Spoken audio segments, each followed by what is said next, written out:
अवाम के टैक्सों से चलने वाले सरकारी टीवी पर सहाफती बददियानती। परवेज इलाही की तकरीब हल्फबरदारी को नशर नहीं किया गया।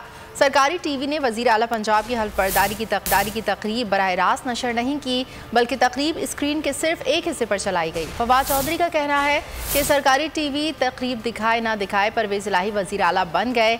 मरियम औरंगजेब के कहने पर तकरीब हल्फबरदारी नहीं दिखाई गई। रहनुमा PTI उमर अयूब कहते हैं सरकारी टीवी ने मरियम औरंगजेब की इमा पर लाइव कट नहीं किया। सुप्रीम कोर्ट ने तारीखी फैसला दिया। डिप्टी स्पीकर ने जो गलत फैसला दिया इसकी अदालत ने तशरीह की। पाकिस्तान में जमहूरियत की, पंजाब में जमहूरियत की फतह हुई है। परवेज़ इलाही साहब का अभी हलफ हुआ है। मुझे बड़ा अफसोस है कि आज PTV ने ये जो लाइव फीड है ये नहीं दी। मैं सेक्रेटरी इंफॉर्मेशन को और PTV के जो ज़िम्मेदारान हैं उनको बता देना चाहता हूँ, ये सिर्फ 15 दिन मरियम औरंगज़ेब की जो इन लोगों ने कहने के ऊपर, तो मरियम औरंगज़ेब तो खुद जेल में जा रही है। ये जो इसने यहाँ पे सिगरेट के ऊपर जिस तरह से दिया है, आप लोग भी अगर जाना चाहते हैं तो आपकी मर्ज़ी है। सो ये आज जिस तरह जो आपने हरकत की है ये हम माफ़ नहीं करेंगे।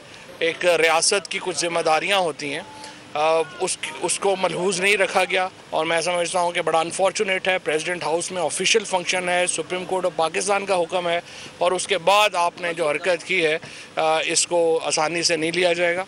और जो भी लोग ज़िम्मेदार हैं उनको मैं बता देना चाहता हूँ वो इंशाअल्लाह ताला अगले महीने इन जगहों पे नहीं होंगे। इंशाअल्लाह ताला अगले हमारे वज़ीर आज़म पाकिस्तान जो हैं वो इमरान खान साहब होंगे इंशाअल्लाह। सुप्रीम कोर्ट ऑफ पाकिस्तान ने तारीखी फ़ैसला दिया।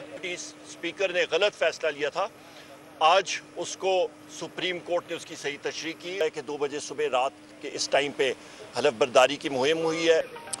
PTV ने जो लाइव कट नहीं किया है वो तो सिर्फ और सिर्फ जो उनकी इंफॉर्मेशन मिनिस्टर साहब हैं उनकी वजह से। सब्सक्राइब करें और बेल दबाएं ताकि कोई खबर रह न जाए।